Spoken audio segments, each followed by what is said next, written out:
Можете со мной не соглашаться, но эта неделя вошла в историю России и связана она с Татарстаном. Вопреки всем канонам информационно-аналитических программ, мы не можем начать выпуск с других тем. В эфире спортивная рубрика. Ну скажите мне, какой еще регион способен даже близко повторить достижения Татарстана? Не пытайтесь найти. Даже Москва с ее огромными ресурсами скромно отдыхает в сторонке. Мы чемпионы сразу в нескольких королевских видах спорта. Волейбол, мужчины и женщины, регби, суперкубок России.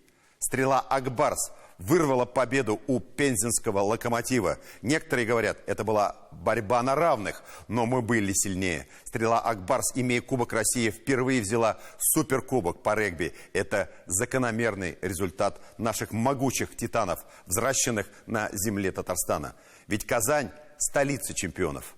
Это подтвердили и наши лучшие в мире волейболисты. «Зенит Казань» вновь вырвал золото в схватке со столичным «Динамо», став чемпионом страны второй год подряд и в 12-й раз в истории. И это рекорд в общем списке победителей национальных турниров по волейболу.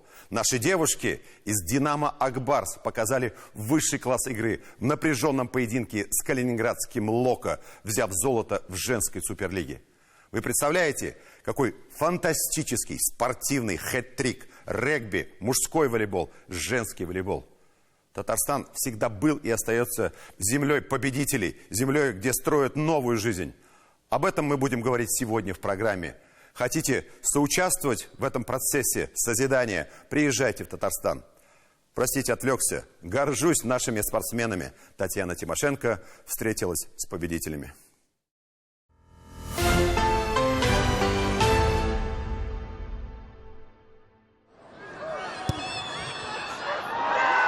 Стрела Акбарс и суперкубок России. Впервые наши регбисты взяли этот трофей. Буквально вырвали его у действующего чемпиона страны пензенского Локомотива.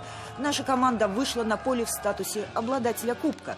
Финальный счет 19-19, серия пенальти и победа со счетом 3-1. Сейчас уже все, эмоции ушли, готовимся к следующему матчу.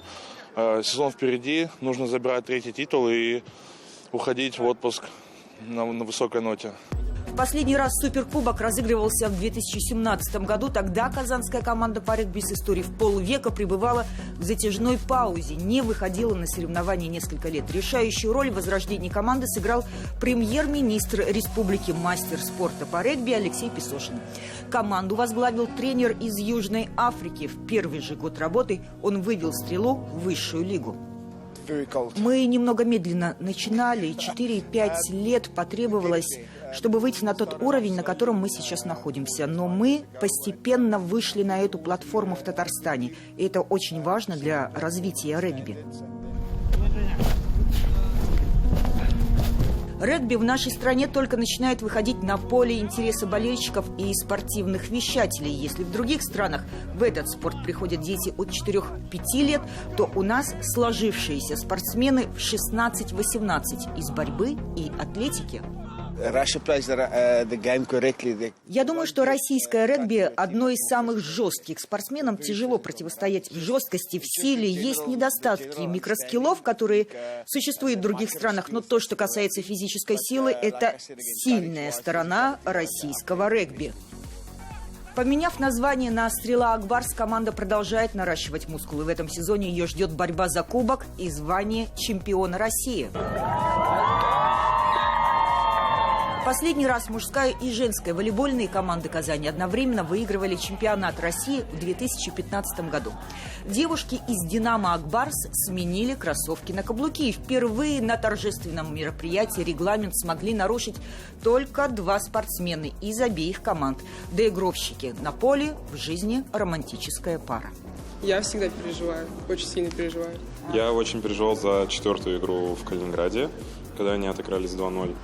Вот. На финале все-таки у них складывалась более уверенная игра в их пользу. Поэтому, я думаю, самый эмоциональный матч это был первый в их серии и 4-й. Я переживала за все игры.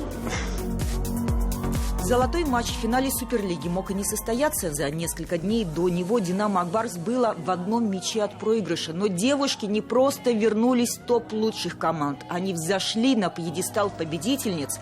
Переломный момент в решающей игре против калининградского «Локомотива» произошел с выходом на площадку Полины Матвеевой.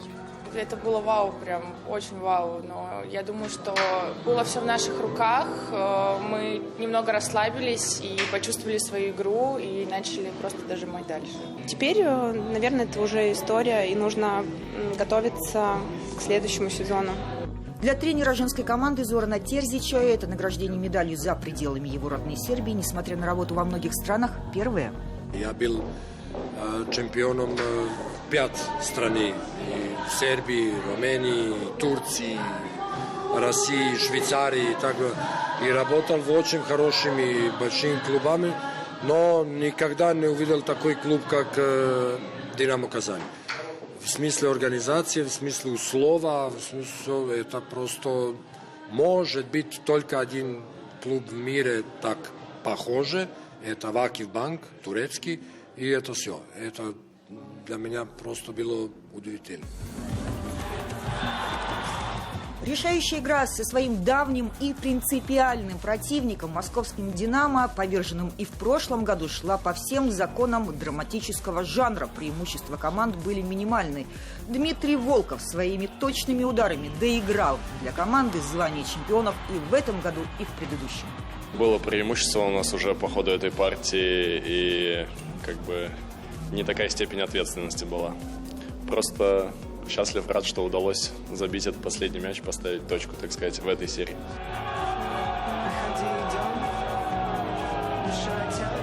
А Максим Михайлов, самый опытный и один из самых высоких игроков команды, стал чемпионом России в 9-й раз. До него казанцы золото брали только трижды. Мотивация, как я уже говорил, это становиться лучше, с каждым днем прогрессировать, делать выводы из каких-то допущенных ошибок, неудачных игр. Это и есть мотивация. То есть, в моем понимании, мотивация – это не выиграть кубок, не выиграть чемпионат, а именно улучшаться, расти с каждым днем. А, как я уже говорил, все остальное, оно приложится к этому. Наша основная философия – мы вообще не думаем про соперника. То есть мы в первую очередь стараемся обращать внимание на себя. И мне кажется, это такая победная история, потому что если ты будешь думать, финал ты играешь, или ты играешь предварительный этап, играешь ты с «Зенитом», с «Динамо» или с командой из низшей части турнирной таблицы, это будет вызывать проблемы. То есть этим не надо заниматься. Надо быть сфокусированным на целях, задачах, на своей команде. Пока тренер, дважды приведший свою команду к титулу и до этого бравший трофеи с товарищами по команде как либеро, рассматривал медаль за заслуги перед Республикой Татарстан, президент клуба задачи не менял. Я всегда говорю, один из великих тоже сказал, я сейчас не помню, он сказал, что выиграть надо играть. Все. Благодаря вашим победам и достижениям волейбол в Татарстане получает импульс к дальнейшему развитию и становится все более популярным.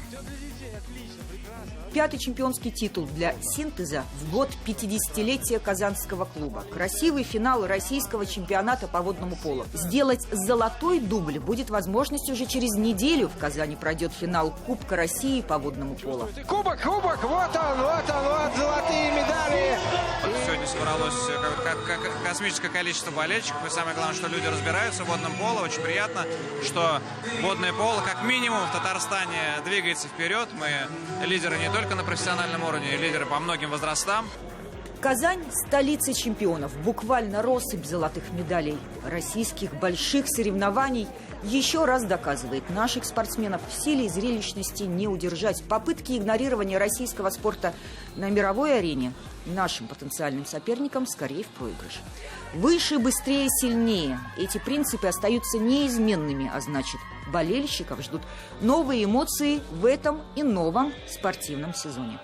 Татьяна Тимошенко, Андрей Ключников, 7 дней.